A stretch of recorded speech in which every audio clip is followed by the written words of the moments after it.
Verso.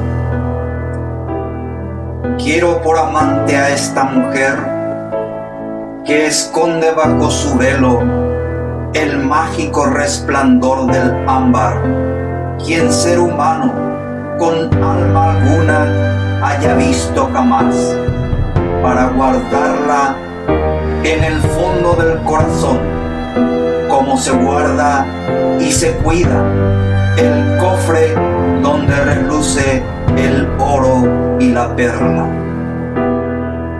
Anverso. Quiero por amante a este hombre que, manchándose con el lodo de la lujuria, ha blasfemado contra la belleza, haciéndola perder su esencia de diamante puro, y con su ignorancia ha convertido la seda y la miel en áspera y agria noche sin estrellas.